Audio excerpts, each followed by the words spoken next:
سلام به شما و مهمان برنامه و همه متابعین.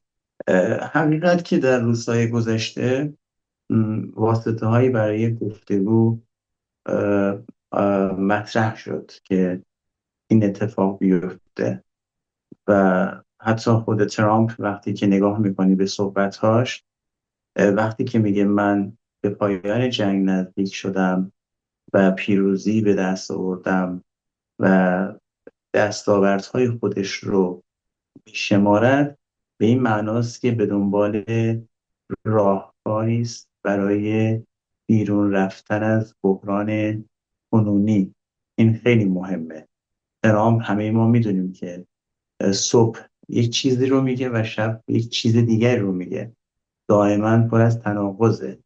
برعکس آن چیزی که حرف میزند عمل میکند و برعکس آن چیزی که عمل میکند و اتفاق میفته حرف میزنه.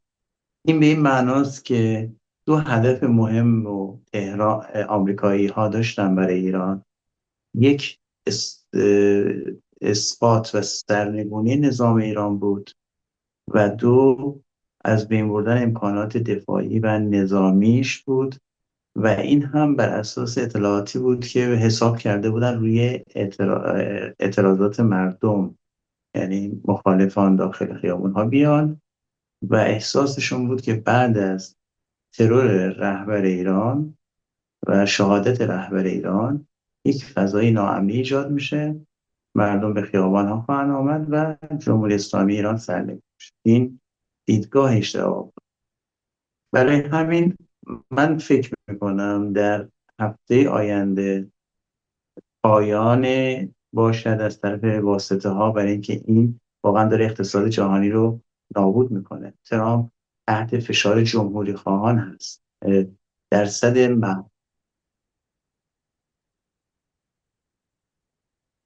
ببینید، من معتقدم که این جنگ جنگ ماهیتی و وجودی است. یعنی ما ادامه خواهیم داد، حتی اگر طولانی بشه، تا اینکه ضمانت‌های بین‌المللی رو به دست بیاریم. در مورد پیام آیت الله خامنه‌ای رهبر جمهوری اسلامی ایران، این هستش که واقعا تهران قصد داره سقف التزامات آمریکا رو بالا ببره. ما میدونیم که ممکنه آمریکایی ها این شروط رو نپذیرن، اما فشارهای میدانی باعث خواهد شد سقف مطالبات ما بالا برود تا و معتقدیم که آمریکایی ها تسلیم این فشارها خواهند شد، چون که آمریکا قرار بود در طول 2 روز بعد از ترور و شهادت رهبر ایران کار رو تمام بکنه، مانند نمونه ونزوئلا. و دست کم احساسش این بود که بعد از ترور رهبری یک جریان، به قول خودشون از نظر آمریکایی ها، معتدل سر کار خواهد آمد که با آمریکایی ها بر اساس همان نمونه ونزوئلا گفتمان خواهد کرد و تعامل خواهد کرد و این اتفاق نیفتاد.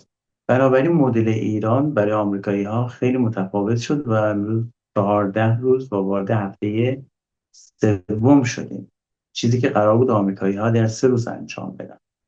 قدرت قدرت ایران همون گونه هست، کاهش پیدا نکرده، تاکتیک ها تغییر کرده. تنها کاری که آمریکایی ها کردن کشتار و هدف قرار دادن مدارس، بیمارستان ها و اماکن مسکونی بوده. هیچ دستاورد نظامی اینها محسوب نمیشه. شما ببینید هنوز موشک‌های ایران از توانایی شلیک به اسرائیل برخوردارن و یک سانسور رسانه‌ای است که نشون نمیده که چه اتفاقاتی داره میفته. ببینید، ما واقعا 2 بار به آمریکایی‌ها اعتماد کردیم و گفتگو کردیم و هر 2 بار این آمریکا بود که به ما حمله کرد. یعنی شما خیلی حیرت انگیزه، شما دارید گفتگو میکنید و به شما حمله میشه. بنابراین ما هیچ اعتمادی نداریم و این مسیر رو ادامه میدیم تا زمانی که ضمانت‌های بین‌المللی نباشه، واقعا با هر هزینه ادامه خواهیم. الان یه نکته خیلی مهمی رو بگم. آمریکایی‌ها الان به جایی رسیدن که دیگر می‌دانند عملات اونها باعث ساقط شدن و سرنگونی راه نمیشه. الان دارن حساب میکنن روی معارضه و مخالفان که بیان در خیابان‌ها، یک خلأ امنیتی ایجاد بشه. برای همین اونها دارن به پایگاه‌های پلیس، هلال مقرات پلیس حمله میکنن و بسیج و ایست و بازرسی‌ها، چرا که این فراق امنی، یک خلأ امنیتی ایجاد بشه و بتونن مسلحین و مخالفان به خیابون‌ها بیان و همزمان با حملات آمریکا باعث سرنگونی نظام بشن. اما اتفاق نیفتاد، چون الان طرفداران نظام در خیابان‌های تهران، من معتقدم که هفته پیش رو هفته است که میانجیگری خواهند آمد. امروز تهران چین، پاکستان و برخی از کشورها را مستثنا کرد از تنگه هرمز. یک پیامی داره. روسیه یک پیشنویس قطعنامه‌ای رو نوشته به ایران. و این نکته رو من میخوام استفاده کنم از شبکه شما مطرح کنم. ببینید، واقعیت اینه که تهران با هیچ کدوم از کشورهای همسایه واقعا قصد ورود به این موضوع رو نداشت، به این درگیری. اون چیزی که داره اتفاق میفته و هست، منافع آمریکا در منطقه هست و طبیعی است که تهران هشدارش رو داده. من فکر میکنم فشار دولت‌ها، به ویژه گروه هفت و جمهوری‌خواها که انتخابات آینده رو دارن و محبوبیت ترامپ و جمهوری‌خواها زیر 30% یا 35% رسیده. اینها از عواملی است که هفته آینده رو یک هفته جدیدی خواهد بود. چون تهران هم می‌بینید که به حملات خودش ادامه میده با توجه به خسارت‌هایی که دیده. معادله تهران این هستش که هر آنچه که آمریکایی‌ها به حملاتشون شدت بدن، تهران هم با شدت بیشتری پاسخ خواهد داد. این جنگ آسانی نیست. بنابراین به نظر میرسه که طرف‌های بین‌المللی دخالت خواهند کرد، چون واقعیتش تهران نمیتواند اعتماد بکنه و به راحتی تسلیم بشه. یعنی تسلیم آمریکا نخواهد شد و بهای اون رو داره میپردازه. این خیلی مهمه. اصلا ما موضوع، همه میدونن موضوع اصلا بمب اتم یا سلاح اتمی نیست. ما فتوا داریم اصلا حرامه داشتن سلاح اتمی و علاقه ای نداریم و اساسا تکنولوژی هسته‌ای رو برای موضوعات پزشکی میخوایم. همه ما میدونیم که ترامپ تحت فشار موساد در موضوع جزیره آبستین و اون چیزهایی که داره فاش میشه حمله به ایران رو انجام داد، از فشارهای اسرائیل خلاص بشه و تحت فشار نتانیاهو. همین ها بعد از 7 اکتبر داره اتفاق میفته. یعنی نتانیاهو و اسرائیل و لابی اسرائیل هست که ترامپ رو فشار آورده. بنابراین ارتباطی به تهدید ایران یا موشک‌های ایران یا بمب اتم ایران نداره. همه میدونن. آقای ترامپ مگر نگفت من تمام تأسیسات اتمی ایران رو نابود کردم در 12 روز؟ خب خیلی خوب، اگر نابود شده پس برای چی ادامه میدین؟ مگر نگفتین تمام اورانیوم غنی شده رو نابود کردیم؟ پس اگر نابود شده زیر ساختها، پس چرا دوباره این حمله انجام میشه؟